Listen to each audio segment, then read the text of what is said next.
大家好啊，歡迎嚟到蝦講幣圈啊！呢度咧係專門分享市場消息同埋專注幣圈嘅一個節目。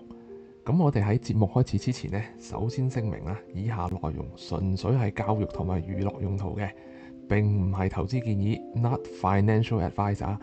咁咧，大家記住喺投資之前自行判斷風險。好，去片。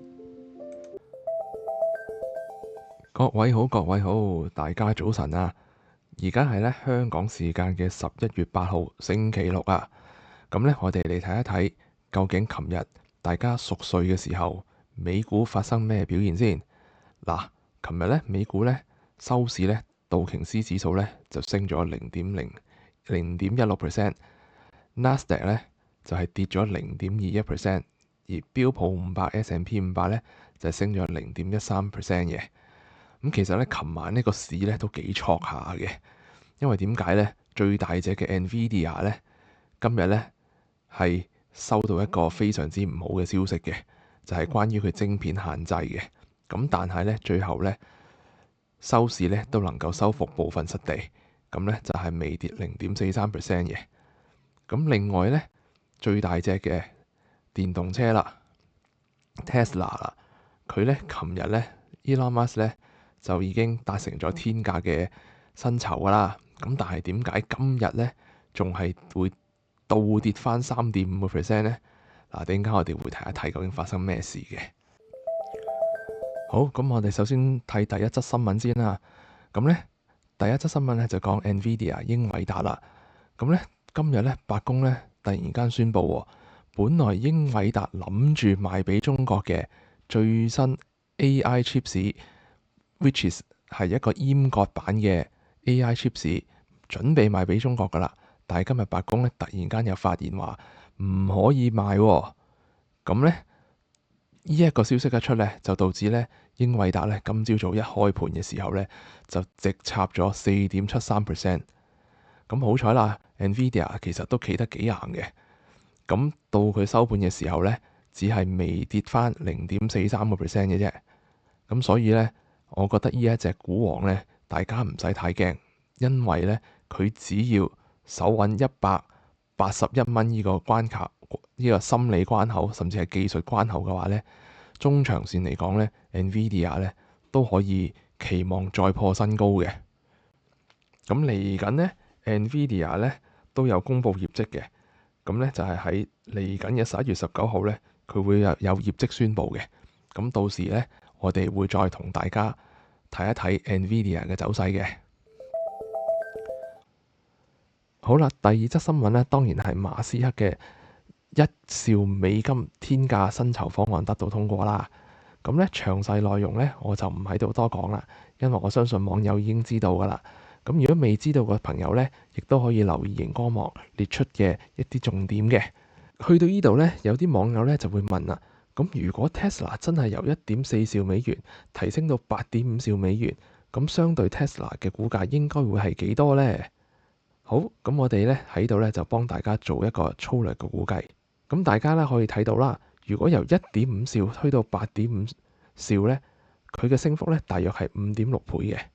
咁以而家現時 Tesla 流通嘅股票數量3.3 billion 去計算咧，咁每一股咧嘅價值咧就應該係大約係去到2500至2600蚊美元嘅。咁當然啦，因為 Elon Musk 嘅薪酬咧，佢唔係全部都用現金去結算嘅，反而係大部分咧佢嘅薪金咧都係以股票去計算嘅。咁所以咧，當發行咗新嘅股票嘅時候咧，現有嘅股票咧就會被稀釋㗎啦。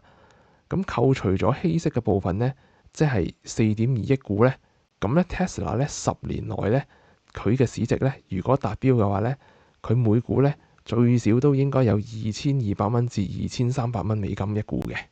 好啦，咁我就想問一問網友啦，咁如果琴日 Tesla 係跌咗3.6% 嘅話，即係話大約係430蚊收市啦。咁如果日後10年後 Tesla 嘅股價真係能夠去到2200蚊至2300蚊一股左右，咁你又會唔會介意而家嘅跌幅呢？咁麻煩大家留言話我知啊。咁雖然啦，美國政府而家仲係停擺當中啦，咁但係呢，坊間咧仲有好多第三方或者係啲獨立機構咧，佢哋咧亦都有啲經濟數據繼續公布嘅。咁包括咧今日咧佢有美國聯儲咧就咧公布咗美國11月一年期通脹率預期初值咧就為4.7，比預期嘅4.6係高咗少少嘅。但係咧10月一年期通脹預期咧就降至3.24，比前值3.38嘅數咧係低翻。咁咧其實即係點解咧？簡單啲嚟講咧，就係話咧10月份咧顯示出3年期同5年期嘅通脹咧都係能夠維持不變，甚至係維持喺3% 度嘅，即係話咧通脹唔會繼續升啦，反而係有少少降溫添。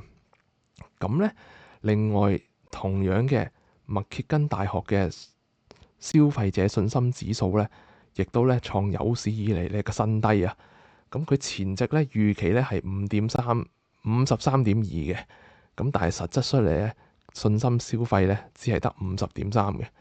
咁即係咩意思咧？我哋睇翻呢個圖，之前咧去到50.3呢個信心值嘅時候咧，就係2022年6月嘅期間嘅。佢嗰陣時候最低嘅數值咧就係50至50.2左右嘅。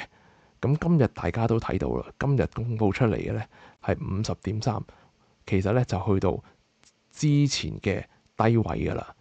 咁通常咧，大家睇翻呢個10年圖咧，相信咧呢個50.3嘅位咧都已經係低無再可低。咁如果再低落去咧，我相信咧都可能係美國發生一啲非常災難性嘅事情先會再次低嘅啫。如果唔係咧，通常信心消費指數去到咁低嘅情況下咧，其後咧都會做一個反彈嘅。好啦，咁我哋嚟睇一睇加密貨幣呢邊咩情況先。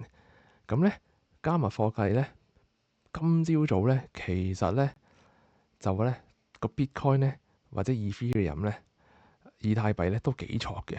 Bitcoin 咧曾經咧係跌至低於超過100K 嘅，即係10萬蚊嘅，又翻去10萬蚊樓下啦。咁但係咧到我錄製呢個視頻嘅時候咧，即係 which is 24小時內咧，佢又升翻去103咯，103.4呢個位咯。咁咧當然啦，市場繼續恐慌啦。Fear and Greed Index 即係話佢嘅情緒恐慌與貪位指數咧，又去翻恐慌呢個位啦，21啦。即係呢幾日咧，來來去去都係繼續恐慌嘅。好，咁同大家首先講下壞消息先啦。咁第一件壞消息咧，就係咧大家見到咧 DXY 咧，即係美元指數咧就持續咁上漲。咁 DXY 簡單啲嚟講係咩嘢咧？即係指咧美金嘅強弱啊。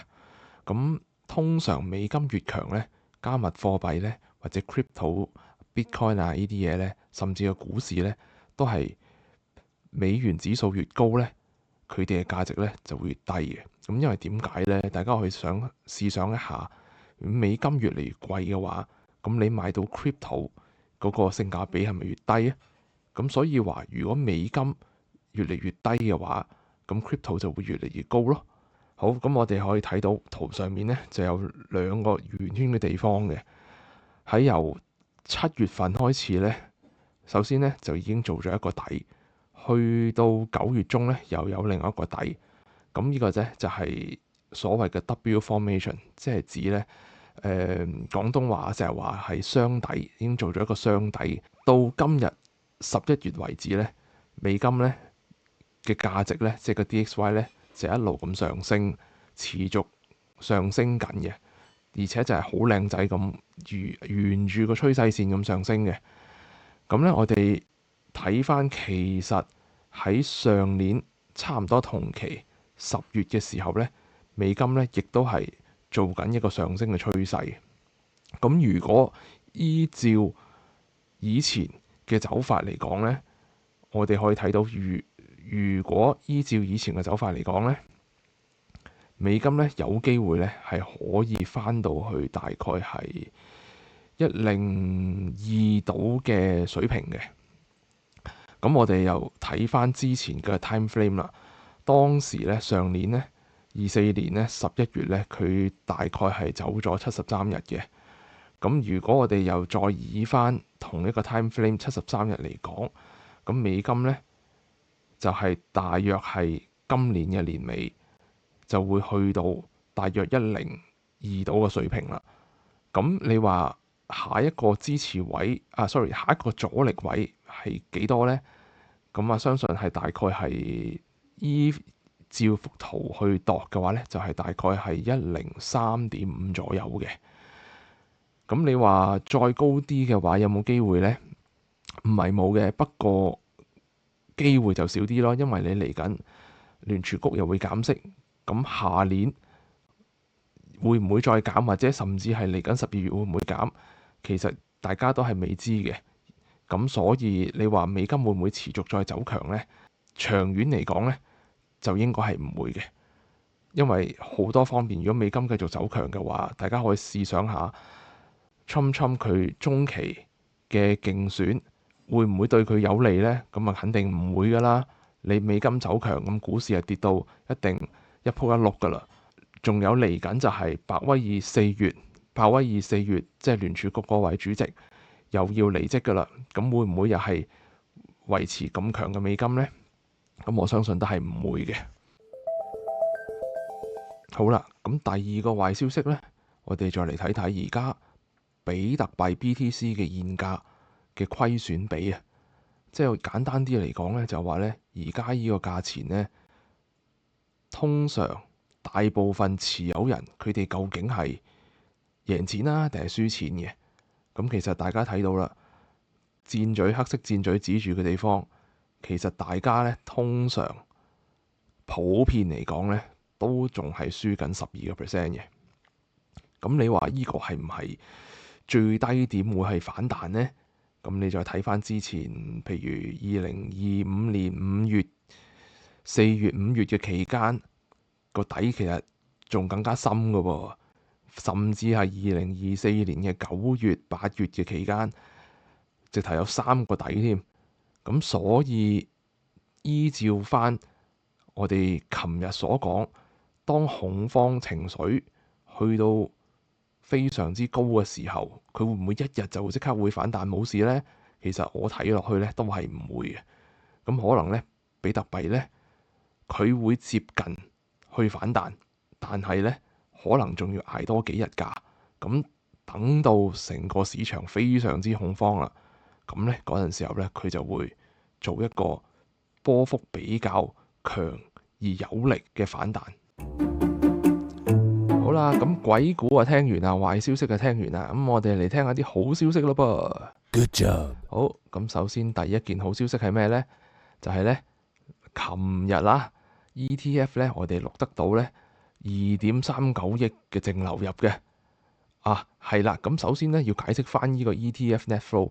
咁因為呢，呢個 data 呢，佢係有24小時嘅 delay 嘅，咁所以其實我哋而家睇到呢個價呢，2.39億淨流入呢，就係美國時間11月6號嗰個價錢嚟嘅。咁即係話呢，當日呢，其實大家睇翻下邊個圖，黃色嗰條線呢，比特幣呢係跌緊嘅。咁但係跌緊嘅期間呢，我哋 ETF 呢係有淨流入㗎。哇，非常之開心，而且大家可以睇到流入個量呢係唔少嘅。咁點解呢？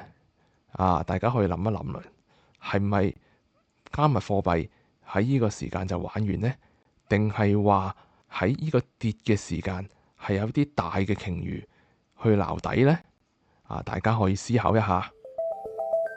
第二個好消息就係呢，當琴日比特幣呢跌破咗100K 嘅時候呢， Tether 呢間公司呢就用咗大約10億嘅美金去購買比特幣嘅喎。咁大家都知道啦，Tether 呢間公司佢係發行 USDT 穩定幣噶嘛。咁咧佢必須穩定幣就係同美金1比1掛鈎。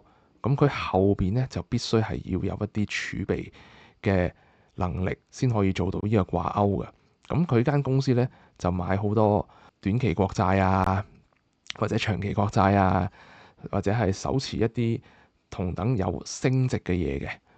咁原來咧，呢間公司咧，佢哋咧已經儲備咗87,296個 Bitcoin 嘅啦。咁咧估計咧市值咧係89億嘅。咁咧入邊咧仲有45億嘅盈餘嘅。咁所以咧，大家可想而知，其實比特幣嘅 value 咧係非常之實質存在嘅。大家如果記得咧，上個禮拜啊，或者幾日前咧，阿 Cathie Wood 咧咪同阿 Tom Lee 喺線上做咗一個 meeting，咁啊大家互相去討論所謂嘅 crypto 啊，大家嘅遠景係點噶啦。咁咧今日咧，阿 Cathie Wood 咧就宣布啦，ARK 依間 investment company 咧，佢咧就用咗買咗240K 啊，240K 嘅 share of Ethereum 嘅 treasury。咁係同邊個買嘅咧？就係 Bitmain 啦，即係同阿 Tom 呢間公司咧，佢買咗24萬股嘅 Tom Lee 嘅股票嘅。咁即係咩意思咧？咁即係話咧，其實呢個 interview 咧，如果大家有睇嘅話咧，佢哋咧當然啦，呢兩位大人物咧就互相介紹啦。咁啊 Tom Lee 咧就非常之認同Cathie Wood 手持嘅 Bitcoin 啊，會長期升值啊。咁咧阿 Tom Lee 咧亦都有解釋俾阿 Cathie Wood 聽咧，其實嚟緊所有嘅應用咧，甚至包括嘅 Web3 啊，一啲stablecoin 啊，呢啲所有呢啲新世代要用到嘅嘢咧，都係行喺 Ethereum 呢一條 chain 度嘅。咁我唔知係咪因為Cathie Wood 同佢英雄所聞略同啦，咁咧就走去琴日咧就走去買咗Bitmain Tom Lee 間公司啊。佢唔係直接去買 Ethereum 喎，話佢係醒喎，唔直接買嘅，佢係走去買人哋間公司啲 share 嘅。咁 OK 嘅，make sense 嘅。與此同時咧，咁Cathie Wood 咧亦都將 Bitcoin 嘅目標價咧，佢原本咧吹到咧2030年咧 Bitcoin 咧就去到1.1個 mil 噶啦，之後又去到1.5個 mil 噶啦，咪越吹越大。咁咧佢琴日咧亦都作出一啲調整嘅。咁佢就去話啦，去到2030年咧 Bitcoin 咧大概係去到1.2 mil 嘅。咁點解會由1.5去到1.2咧？咁佢嘅解釋就係話咧，因為咧 stablecoin 啦喺新興市場咧越嚟越重要咧，即係好似頭先所講啦，佢角色越嚟越重要啦。咁所以咧導致部分嘅資源咧就被 stablecoin 嗰邊去搶走咗嘅。好，咁呢一幅圖咧，大家可能喺網上咧都會成日見到噶啦。咁大家可以睇到啦。咁網上好多 KOL 啦，佢就將11月嘅走勢同以往嘅2024年去比較嘅。咁大家可以發現啦，咁2024年11月咧，其實年頭咧亦都係好坎坷嘅，一直都係上上跌跌咁樣，都唔係幾靚仔嘅。咁但係11月打後咧就有一個爆升嘅。咁今年會唔會又係有咁嘅趨勢咧？咁大家拭目以待啦。我就覺得五波啦，其實好。咁到最後啦，嗱，大家可以睇一睇比特幣嘅價格走勢嘅。咁其實我哋將個圖 zoom out 翻少少去睇咧，其實比特幣咧一直咧都係喺呢個一個支援區嗰度咧上落嘅啫。咁佢呢個支援區大概就係由 100K 去到105.5K 左右嘅一個重要支持位啦。Bitcoin 又嘗試回到99點幾 K 啦，99.2K 啦，咁亦都有一個反彈。咁呢個反彈究竟能唔能夠持續咧？咁咧大家都係要拭目以待嘅。好啦，今條片就到呢度啦。非常感謝大家寶貴嘅時間收睇今日嘅內容。咁如果大家覺得能夠幫到你更加了解市場同埋幣圈呢，咁麻煩大家撳個 like 同埋撳 subscribe， 咁或者係打開你哋嘅小鈴鐺小當當，咁咧你就會收到我最新嘅片噶啦。咁咧你哋嘅支持呢，係我創作片嘅最大動力。唉，其實廢話，個個 YouTuber 都係咁講噶啦。唉，鍾意撳就撳啦，我哋下條片見。